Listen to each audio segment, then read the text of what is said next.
compatriotes. Le scrutin est marqué par un taux de participation extrêmement bas, ce qui est inquiétant. Ces élections législatives, à la suite de l'élection d'Emmanuel Macron, n'ont soulevé aucun enthousiasme chez les Français, qui semblent plus nombreux que jamais à ne guère s'intéresser à la vie publique.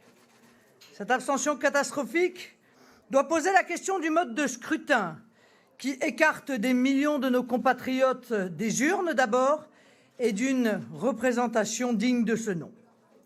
En dépit de cette forte abstention qui pénalise notre mouvement, les scores que nous enregistrons nous permettent d'être présents dans nombre de second tours de ces élections législatives. Dans de nombreux départements, ces scores témoignent de l'enracinement du vote pour notre mouvement. La recomposition de la vie politique se poursuit. Le parti de M. Macron est en train d'absorber le Parti socialiste et les Républicains, qui font des scores historiquement bas. Toujours à cause de la forte abstention, il y a un nombre dérisoire de triangulaires dans les configurations de second tour qui s'offrent désormais aux électeurs. Dans de nombreuses circonscriptions, nos candidats seront opposés en duel à des candidats En Marche ou des candidats Les Républicains.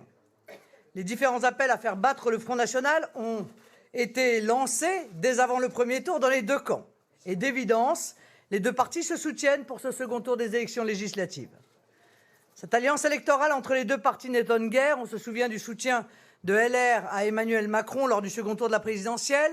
On a vu nombre de ministres LR entrer au gouvernement. On a entendu les nombreux appels à participer à la majorité présidentielle au lendemain des législatives. Ces deux partis sont en réalité main dans la main.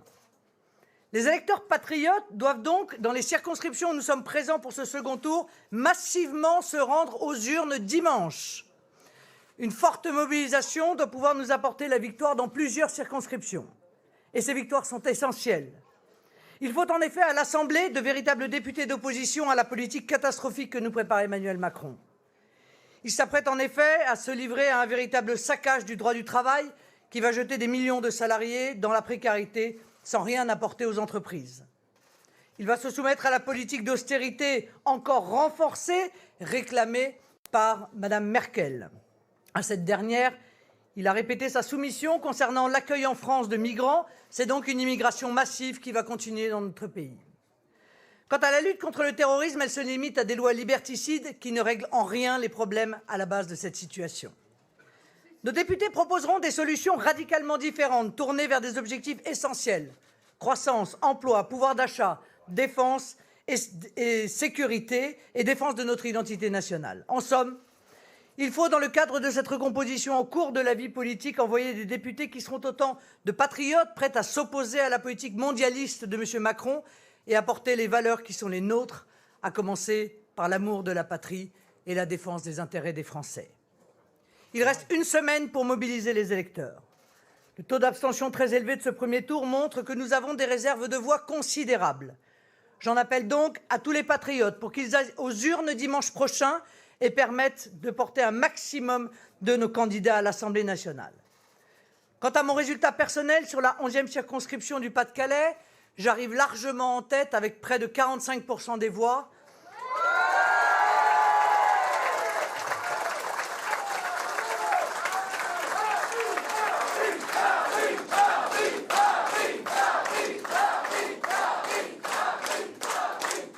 Dont 56% sur la ville d'Hénin-Beaumont. Et j'affronterai au second tour la candidate d'Emmanuel Macron, créditée de moins de 20% des voix. Je vous